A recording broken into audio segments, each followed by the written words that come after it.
All right, so let's take a look at measuring and estimating. This is a little difficult to do over Zoom because this works a lot easier when you're standing beside somebody with a tablet. But I want to cover just some general concepts here with what it means to measure a space and what it means to estimate a space.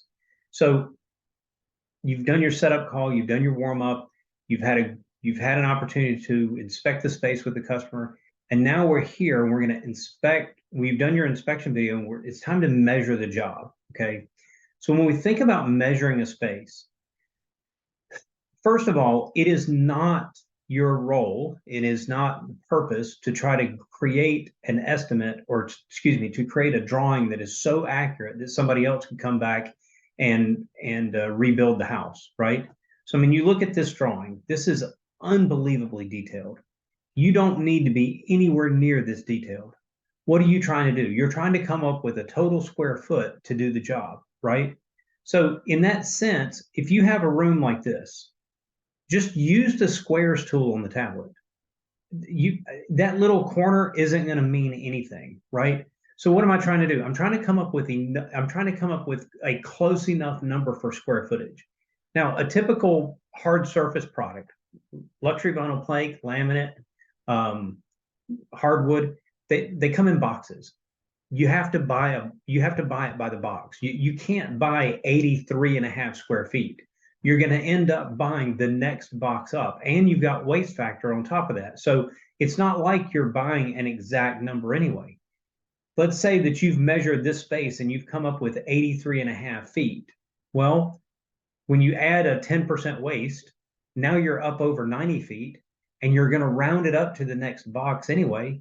So if there's 25 square feet in a box, which is pretty close, it's a pretty good estimate for one of the hard surfaces. So if you measure this at 83 and a half feet, you're going to end up buying 100 feet anyway. So why are you concerned about the 83 and a half? I just want it to be close enough, right? So I'm going to use the squares tool. Now, if this is a big space and that's a big triangle, then sure, then it makes sense. But for a typical kitchen or something like this kitchen over here, we've got a couple of small islands. You got this little takeout here, this little bump out here. You know, I'm just going to simply use the squares tool. I'm going to simply use the squares tool. It's just so much easier and so much faster. And quite frankly, it's not going to make a difference in your estimate. So let's take a look at a space together. Like this kitchen. How would you want to measure this space? You could build one wall at a time, or you could use a squares tool. So you could take and measure this just like that. And you know, maybe I don't care about the corner that's here. Maybe I do a takeout for the island, or I do something along those lines. But we're not going to remove cabinets to install the floor. We'll probably go up under the fridge and under the stove. We may or may not go under the dishwasher. So this is where, you know, you've got to decide how much of this space do you really want to measure. Frankly, the way that I would measure a kitchen like this, yeah, you could do an L shape like this, or you could simply make two boxes. I mean, literally make two boxes. And if you wanted to do a takeout for the cabinets, you could do a takeout for the cabinets and remove that square footage from your estimate. No problem with that, right? So measuring is not about trying to be like down to the square foot precise. Measuring is trying to get close enough so that you're buying the right amount of material, but you're not trying to recreate an engineered drawing or an architectural drawing that allows somebody to go back and redo the house. So just keep that in mind when you're measuring. Now, if the words that I've used, like put in a takeout or draw it with an L shape or whatever, if that doesn't resonate with you and you're not sure how to do that in the tablet, there's modules that are available to show you how to use the tablet. I'm not covering that in the Inspired Sales System. Here, we're really, really focused on the sales part of this. So let's turn our attention to sales. Let's turn our attention to the estimating piece. Normally, what you're going to want to do is you're going to want to create for a customer at least three options. Option one might be, you know what, if we weren't concerned about the budget, this might be a great way to do this space. You know what? That might overshoot you. So option one might be something different than that. Option one might be, I'm going to show you a price that if this were my house, this is the way that I would do it. Option two might be, you know what, I'm gonna put together this proposal exactly the way that you asked me to do. Option three is probably going to be, this is the cheapest possible way for me to do this project without cutting corners and making sure that you actually do get a good experience. Okay. Well, sometimes that becomes option four. Sometimes that's option one.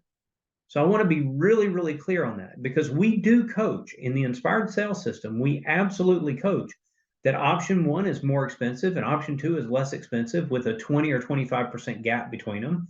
And option three is less expensive with a 20 or 25% gap between them. And for most homes, in most situations, that's the way that you'll present it. But what if you walk into a home and the renter and the homeowner says, look, I rent this house out. I want the cheapest possible thing that you've got. If you walk in with something that's more expensive, chances are you're not going to get a second look. So it might very well be that in certain situations, it makes sense to lead with your cheapest option. So I throw that out there only because normally, and I'm behind this 100%, normally my option one is a more expensive. I'm not going to say the most expensive product in the van. I still have to listen to the customer to understand what it is that the customer wants. But normally my first option is going to be my most expensive option, with a 20 or 25% gap to my second option, and then another 20 or 25% gap to my third option. So how can I create these gaps? Well, let's take a look at some ways, and there's hundreds of ways. But let's just take a look at some ways. It might be that one way is to use different product groups for the same category. For example, somebody wants a floor that looks like wood. Well, wood looks like wood. So option one might be a PG3 hardwood. Option two might be a PG2 hardwood. Option one might be a PG1 hardwood. So this is one way to create a gap, right? I mean, one should be more expensive than two, should be more expensive than three. Another way to do it would be to change the product category. For example, the customer wants the floor to look like wood, but you can do that a lot of different ways. It might be that option one is a hardwood, option two is a luxury vinyl plank, option three is a laminate. Okay, all three of them look like wood, but one is more expensive than the other, which is more expensive than the other. Another way to do it, again, the customer wants it to look like wood, but instead of playing with the product, I'm going to play with the scope. So in this case, if I'm playing with the scope, I'd play with the number of rooms. So let's say that option one is the whole house. And if that's too expensive, then we can do option two, which is just this main living room area and maybe the bedroom. And option three is just that main space. So the beautiful thing about this is we don't have to pick out multiple products. No, we pick one product, but we change the scope. By the way, the scope could be by changing the number of rooms.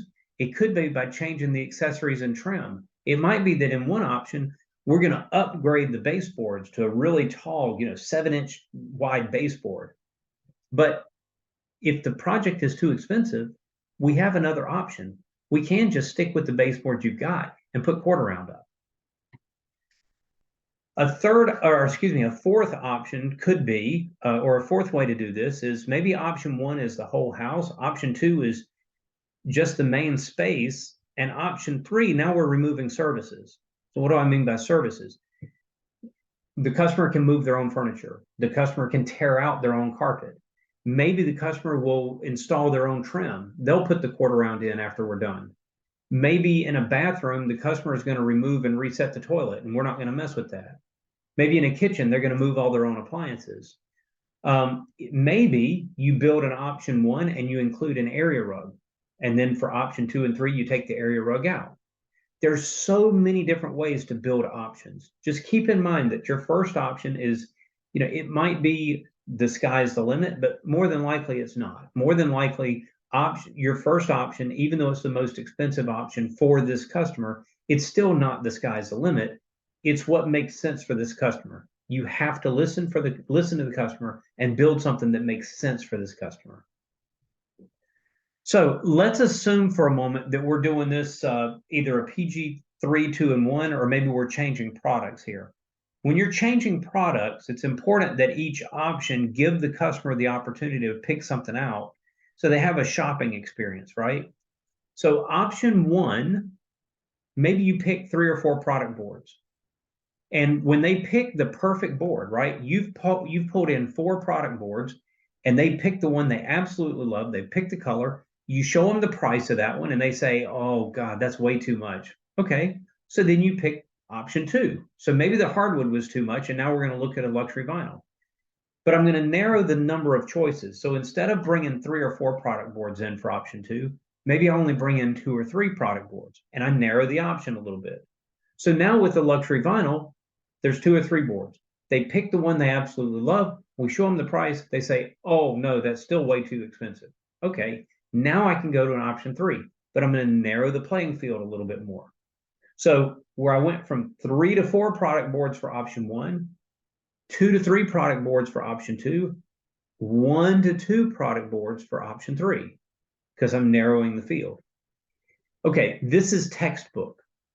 But every scenario will be different and you have to be flexible. The inspired sales system is not a set of handcuffs to tie you to a rigid way. You have to be flexible. The key here is you have to listen to your customer and bring in something that solves the customer's problem. If I walk into a house and this is an Airbnb and the customer just wants to make it look a little bit better so that they can get the place rented out, that is not the opportunity for me to bring in the most expensive product that's in the van. I'm going to have to lead with something lower. And maybe my first option might be the least expensive way to do this job and still do it the right way. You've got to be able to listen. You have to be able to build the scenario to the customer. But textbook would be that option 1 and option 2 are 20 or 25% apart from one another. And option 3 would be 20 or 25% cheaper than option 2. I hope that this makes sense. There's a lot of activity around measuring and estimating and what are the right ways to do it. As you meet other design associates, as you meet other franchisees, talk to them about what works for them. And don't get so hung up on, "Oh my gosh, I have to do this." You don't. I just want you to be able to solve the customer's problem by listening to them, but having options waiting. Because if you show a price to the customer and they say, "Oh, that's too much," and that's the only option you worked up, you sort of dug yourself a hole. So build multiple options, build 3 options so that you have somewhere to go if the customer says, "I'm simply not paying that much for this floor." Thank you for watching. Thank you for listening. And I look forward to you seeing me on another module.